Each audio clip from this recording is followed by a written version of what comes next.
Tingnan nyo yung unang step kong paggawa ng kutsinta dito. Na perfect ko dito. Dati naman akong gumagawa.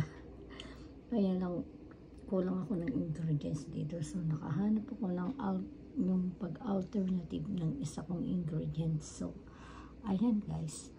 Na perfect ko naman siya. Tamang-tama lang yung lasa. Ayan o. Mukhang kutsinta na. Siya talaga. O, diba?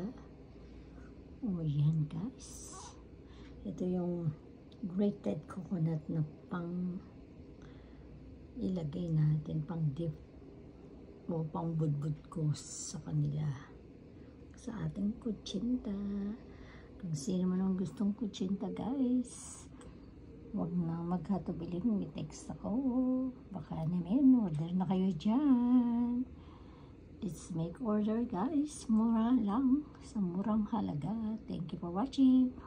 Bye. God bless.